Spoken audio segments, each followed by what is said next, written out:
بسم الله الرحمن الرحيم. الحمد لله رب العالمين.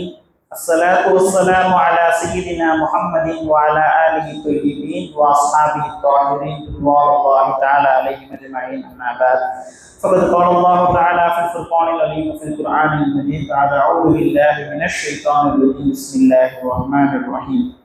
قد أفلح المؤمنون الذين هم في صلاتهم خاشعون والذين هم عن اللغو معرضون. صدق الله العظيم. புகழனைத்தும் அல்லாஹ் ஒருவனுக்கு, அவனின் அன்பும் கருணையும் அண்ணன் நபி ஸல்லல்லாஹு அலைஹி வஸல்லம் அவர்கள் மீதும் அவர்களின் தோழர்கள் மீதும் குறிப்பாக இங்கு அமர்ந்திருக்கும் நம் அனைவர்கள் மீதும் வல்ல ரஹ்மானினுடைய அன்பும் கருணையும் என்றென்றும் உண்டாகட்டுமாக. ஆமீன். அன்பார்ந்த அல்லாஹ்வின் நல்லடியார்களே, அல்லாஹ் தஆலாவின் படைப்பினங்களில் மனித படைப்பினம் அழகான படைப்பினம். அல்லாஹ் படைத்த படைப்பினங்களில் மனித படைப்பினம் அழகான படைப்பினம். அந்த அழகான படைப்பினத்தில் அறிவான படைப்பினம் முஃமின். படைப்பினங்களை சிறந்த படைப்பினம்னா மனித படைப்பு, அதுல அழகான படைப்பு, அதுல அறிவான படைப்பு அப்படின்னு பார்த்தா முஃமின்.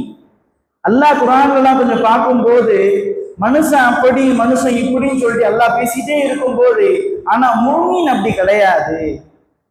முஃமினுடைய செயல்பாட்டை சொல்லி ஈமான் கொண்டவன் அப்படி கிடையாது, நல்ல அமல்கள் செய்பவர்கள் அப்படி கிடையாது அப்படின்னு சொல்லி அழகான முறையில அல்லாஹ் சொல்லுவான். இந்த வகையில அல்லாஹ் குர்ஆன்ல சொல்றான், இந்த ஓதப்பட்ட ஒரு வசனம், கத் அஃப்லஹல் முஃமினூன், திட்டமாக முஃமின்கள் நம்பிக்கையாளர்கள் வெற்றி பெற்று விட்டார்கள். நம்பிக்கையாளர்கள் வெற்றி பெற்று விட்டார்கள். எப்பேற்பட்ட அந்த முஃமின்கள் அப்படின்னு சொன்னா, அல்லதீன ஹும் ஃபீ ஸலாத்திஹிம் ஹாஷியூன், அவர்கள் அவர்களுடைய தொழுகையிலே பயபக்தி உடையவர்களாக இருப்பார்கள். வல்லதீன ஹும் அனில் லஹ்வி முஅரிலூன், அதாவது அவர்கள் வீணான விஷயங்களை விட்டு விலகி இருப்பார்கள். தொழுகையில பயபக்தியா இருப்பாங்க, வீணான விஷயங்களை விட்டும் விலகி இருப்பார்கள் என்பதாக சொல்ற. இது முஃமினுடைய ஒரு சின்ன பண்பு. இந்த முஃமின் திட்டமாக வெற்றி பெற்று விட்டார்கள். நம்ம கவனிக்க வேண்டிய ரொம்ப விஷயம், ஒரு முக்கியமான விஷயம் என்ன அப்படின்னு சொன்னா, நாம் மனிதர்களாக இருக்கிறோமா? மனிதர்களாகத்தான் இருக்கிறோம். மனிதர்களில் முஃமின்களாக இருக்கிறோமா? மனிதர்களாக இருக்கிறோம், மனிதர்களில் முஃமின்களாக நாம இருக்கிறோமா அப்படின்ற ஒரு சின்ன சிந்தனையை நமக்கு கொண்டு வரும். ஏன்னா மனிதன் எப்படிலாம் இருக்கா, அல்லாஹ் குர்ஆன்ல சொல்றான் மனுஷனை பத்தி, இன்னல் இன்சான குலிக ஹலூஆ, நிச்சயமாக மனுஷன் யாரு? அவசரக்காரன். மனுஷன் அவசரக்காரன், பொறுமையே அவனுக்கு கிடையாது. இதா மஸ்ஸஹு ஷர்ரு ஜஸூஆ, ஒரு தீமை, ஒரு தீங்கு வந்து அவனை தொடும்போது, ஒரு பிரச்சனை வரும்போது அப்படியே அரண்டுருவான். என்ன செய்ய ஏது செய்யும் தெரியாம பொறுமை இழந்து என்னமோ பண்ணி பெருசா எதாவது மாட்டிக்கக்கூடிய செயல்பாடு செய்வதுன்னா மனுஷன்.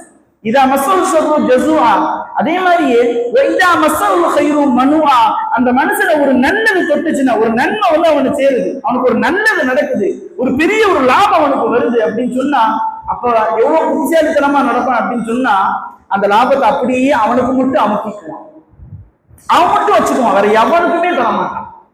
இந்த ஒரு பண்பாடு மனிதனுடைய பண்பாடு அப்படின்னு சொல்லி அல்லாஹ் சொல்றான், இல்லல் முஸல்லீன், முஃமினான தொழக்கூடிய அந்த முஸல்லீன் அப்படி கிடையாது. தொழக்கூடிய முஸல்லி அப்படி இருக்க மாட்டான். முஸல்லி எப்படி தெரியுமா இருப்பான்? அல்லதீன ஹும் ஃபீ ஸலாத், அல்லதீன ஹும் அலா ஸலாத்திஹிம் தாயிமூன், அவன் வந்து அவனுடைய தொழுகையில நிரந்தரமா இருப்பான், எப்பவுமே தொழுகிறவனா இருப்பான். இன்னைக்கு வசனத்துல கவனிக்க வேண்டிய ரொம்ப முக்கியமான விஷயம் என்ன அப்படின்னு சொன்னா, தொழுகையில பயபக்தி உடையவர்களாக இருக்கக்கூடிய முஃமின்கள் வெற்றி பெற்று விட்டார்கள். தொழுகையில பயபக்தி. இப்ப தொழுகையில பயபக்தி அப்படின்னா என்ன? தக்பீர் கட்டினதுல இருந்து சலாம் கொடுக்கிற வரைக்கும் அல்லாஹ்வை தவிர வேற எதையுமே யோசிக்காம நிக்கிறோம் தெரியுமா, அந்த தொழுகை பயபக்தியான தொழுகை அப்படின்னு சொல்லி விளங்கலாம். ஆனா அது மட்டும் கிடையாது. பயபக்தியான தொழுகைனா என்ன அப்படின்னு சொன்னா, பாங்கு சத்தம் கேட்டவுடன் பயபக்தி உள்ளத்துக்குள்ள வரும். பாங்கு சத்தம் கேட்ட உடனே ஆனா நாம பாங்கு சத்தம் கேட்டவுடன் இக்காமத்து வரைக்கும் டைம் இருக்கிறது என்பதாக நாம யோசிக்கிறோமா இல்லையா? இப்ப நாம மனுஷனா இருக்கிறோம், முஃமினாக இல்லை. இக்காமத்து வரைக்கும் டைம் இருக்குது. அதாவது தொழுகைய எவ்வளவு பெரிய ஒரு முக்கியமான விஷயமா நம்ம பார்க்கல அப்படின்றத விளங்கணும். அப்துல் ரஹ்மான் இப்னு அவுஃப் ரலியல்லாஹு அன்ஹு வரலாறு வரக்கூடிய ஒரு சின்ன ஒரு நிகழ்வு என்ன அப்படின்னு சொன்னா, அப்துல் ரஹ்மான் இப்னு அவுஃப் ரலியல்லாஹு அன்ஹு ஒரு மக்ரிபுடைய நேரம், ஒரு மக்ரிப் தொழுகையினுடைய நேரம், மஸ்ஜித் நபவியில ஸல்லல்லாஹு அலைஹி வஸல்லம் தொழுகைக்கு போறாங்க. மக்ரிபுடைய பாங்கு சொல்லியாச்சு, இகாமத் சொல்ல போறாங்க. தொழுகைக்காக வேண்டி வந்துகிட்டே இருக்கும் போது ஒரு பெரிய ஒரு வியாபாரத்தினுடைய லாபம் வந்துருச்சு ரோம் நாட்டுல இருந்து. அப்துல் ரஹ்மான் அவுஃப் அவங்களுடைய வியாபாரத்தினுடைய பெரிய லாபம் வந்துருச்சு. அது சம்பந்தமா பேச்சுவார்த்தை நடத்திக்கிட்டு இருக்கிறாங்க. இகாமத் சொல்லி தக்பீர் கட்டி கொஞ்ச நேரம் ஆயிடுச்சு. ஸல்லல்லாஹு அலைஹி வஸல்லம் தக்பீர் கட்டி கொஞ்ச நேரம் ஆயிடுச்சு. வேக வேகமா ஓடி போய் செஞ்சிடறாங்க. அப்துல் ரஹ்மான் இப்னு அவுஃப் தொழுகையில சேர்ந்துடுறாங்க. தொழுகை முடிஞ்ச உடனே எந்த ஒரு பெரிய வியாபாரத்துல எவ்வளவு பெரிய லாபம் வந்துச்சோ அந்த மொத்த லாபத்தையும் என்ன செஞ்சிடறாங்க, தர்மம் செஞ்சிடறாங்க.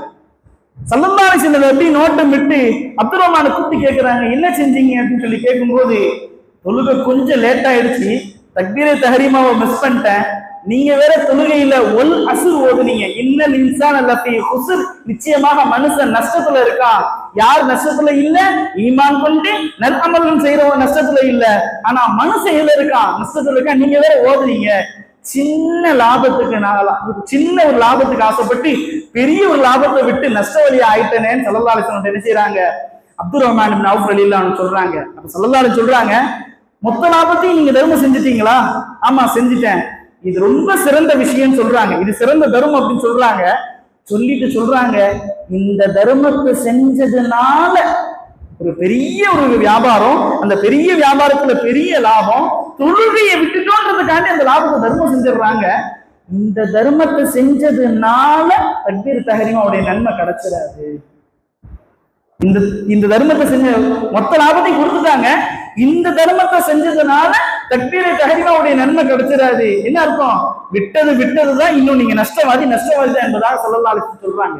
விளங்க வேண்டிய விஷயம். அடுத்தபடியாக அதிகமா தர்மம் செய்யறவங்களா இருந்தாங்க. எந்த அளவு அப்படின்னு சொன்னா, கடன் பட்டு தன்னுடைய வீட்டை முஸ்லிம்கள் அடமாட வைக்கிறாங்க. ஒரு 30க்கும் மேற்பட்ட வீடுகள் கடனால முஸ்லிம்களுடைய வீடுகள் அடமானத்துல இருக்குது. அந்த மொத்த வீடையுமே என்ன செய்யறாங்க, தன்னுடைய சொந்த பணத்தை கொடுத்து அப்துல் ரஹ்மான் இப்னு அவுஃப் ரலியல்லாஹு அன்ஹு மீட்றாங்க. இங்க நாம கவனிக்க வேண்டிய ரொம்ப முக்கியமான விஷயம், அப்துல் ரஹ்மான் இப்னு அவுஃப் ரலியல்லாஹு அன்ஹு அவங்க தொழுகையில தக்பீரை தஹரீமாவை எவ்வளவு ரொம்ப முக்கியமா பாக்குறோம். நம்மளுடைய செயல்பாடை கொஞ்சம் நாம யோசிக்கணும். வாங்க சொல்லப்பட்டா டைம் இருக்குது என்பதாக வரும்.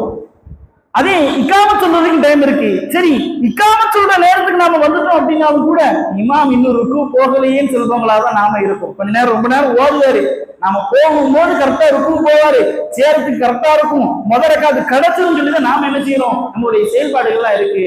வல்ல ரஹ்மான் அல்லாஹ் நல் அமல்களை நேசிப்பவர்களாக, குறிப்பாக தொழுகையை நேசித்து அதை விடாமல் தக்பீரே தஹரீமாவை தவற விடாமல் சொல்லக்கூடிய நசீபை தௌஃபீகை வல்ல ரஹ்மான் அல்லாஹ் நமக்கு தந்து புரிவானாக. வாஹிர் தஅவானா அல்ஹம்துலில்லாஹி ரப்பில் ஆலமீன். அஸ்ஸலாமு அலைக்கும் வரஹ்மத்துல்லாஹி வபரகாத்துஹு.